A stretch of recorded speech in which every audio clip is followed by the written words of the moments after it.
ఈరోజు మనం current affairs గురించి అయితే చూద్దాము. అన్ని కాంపిటేటివ్ ఎగ్జామ్స్‌కి యూజ్ అవుతాయి.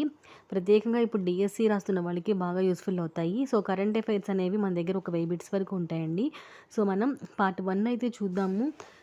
కొంచెం కొంచెంగా అయితే చెప్తున్నాను. చూస్తూ ఉండండి, యూజ్‌ఫుల్ అవుతాయి. జీకే బిట్స్ ఆల్రెడీ 2 పార్ట్స్ చేశాను. ఇంకా చేయాల్సింది ఉంది, చేస్తాను. సో, చూస్తూ ఉండండి. లైక్ చేయండి, షేర్ చేయండి. ఎవరికైనా యూజ్ అవుతాయి. ఫస్ట్ క్వశ్చన్ చూసినట్లయితే అంతర్జాతీయ సౌరకూటమి 7వ సెషన్ ఎక్కడ జరిగింది? ఆన్సర్ వచ్చేసరికి న్యూఢిల్లీ అండి. న్యూఢిల్లీలో అంతర్జాతీయ సౌరకూటమి 7వ సెషన్ అనేది జరిగింది అని చెప్పడం జరిగింది. నెక్స్ట్ వన్, అమృత్ పరంపర చొరవ కింద ఇటీవల ఏ మంత్రిత్వ శాఖ కావేరీ గంగను కలుస్తుంది అని చెప్పి కార్యక్రమం నిర్వహించింది? అది సాంస్కృతిక మంత్రిత్వ శాఖ. మరొకసారి చెప్తున్నాను చూడండి. అమృత్ పరంపర చొరవ అనేది ఇటీవల ఏ మంత్రిత్వ శాఖ కావేరీ గంగను కలుస్తుంది అని చెప్పి ఇచ్చారు. ఈ కార్యక్రమం ఎవరు నిర్వహించారు అంటే సాంస్కృతిక మంత్రిత్వ శాఖ అనేది నిర్వహించింది. నెక్స్ట్ క్వశ్చన్, వియత్నాం భారత ద్వైపాక్షిక సైనిక వ్యాయామము అనేది ఎక్కడ జరిగింది అని చెప్పి ఇచ్చారు. సో ఆన్సర్ వచ్చేసరికి అంబాలా, హర్యానా. ఎక్కడ జరిగిందంట? ద్వైపాక్షిక సైనిక వ్యాయామం అనేది వియత్నాంకి భారత్కి అంబాలా, హర్యానాలో జరిగింది. నెక్స్ట్, చైనాలో జింగ్షాన్లో జరిగినటువంటి ప్రపంచ సాఫ్ట్ టెన్నిస్ ఛాంపియన్షిప్లో తనుశ్రీ పాండే ఏ పథకాన్ని గెలుచుకుంది? ఆన్సర్ వచ్చేసరికి వెండి పథకం.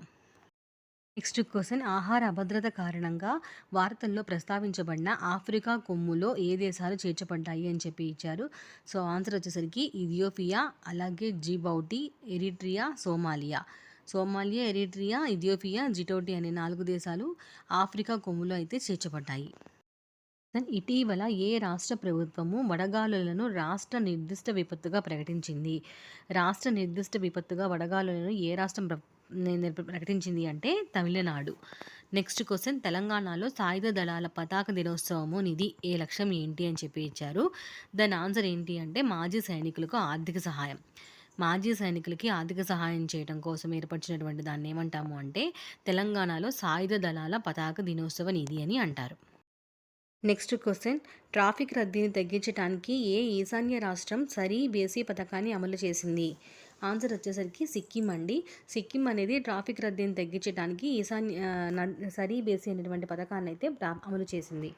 నెక్స్ట్ క్వశ్చన్, WTT ఫీడల్ కార్కస్ 2024లో పురుషుల సింగిల్స్లో టైటిల్ని గెలుచుకున్న భారతీయ టేబుల్ టెన్నిస్ ఆటగాడు ఎవరు? ఆన్సర్ హర్మిత్ దేశాయ్.